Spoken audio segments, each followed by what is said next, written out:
Bonsoir à tous. On est toujours très prudent sur la Corse puisque le risque de submersion est bien présent et c'est lié, on le voit à l'image, à cette dépression qui s'appelle Réa et qui va d'ailleurs plus fortement impacter l'Italie et puis l'Autriche.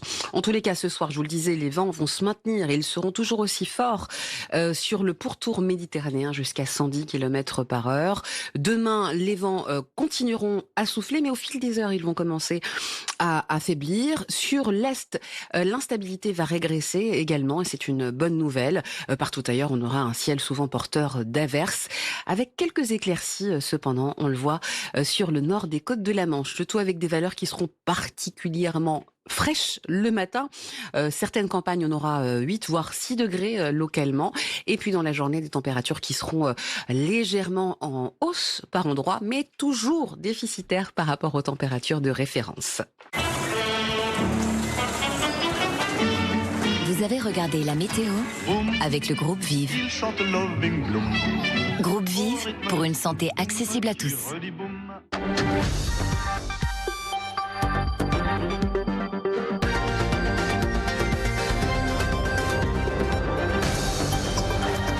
C'est la suite du Fil Info. Merci à vous de votre fidélité à France Info. L'année 2024 s'annonce donc chargée pour l'ancien président des États-Unis, Donald Trump. Il sera jugé à partir du 4 mars 2024 à Washington pour ses tentatives d'inverser le résultat de l'élection de 2020. C'est sans doute le plus grave des procès qui l'attendent. Notre spécialiste des questions politiques internationales, Christophe Gascard, nous explique tout dans un instant.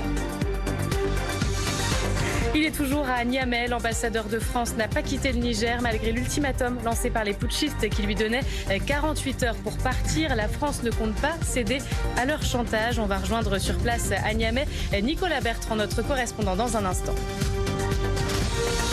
Luis Rubiales est dans le viseur de la justice espagnole. Le patron du football espagnol avait embrassé de force la championne du monde Jenny Hermoso. Elle a 15 jours pour porter plainte.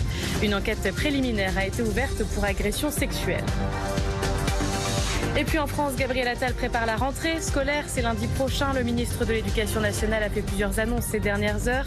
Des évaluations en CM1 et en 4e. Le retour aussi des épreuves de spécialité du bac en juin. Ou encore, vous le voyez, l'interdiction de l'abaya. On fait le point dans ce journal. Je vous le disais, l'année 2024 s'annonce donc intense pour Donald Trump. Certains parlent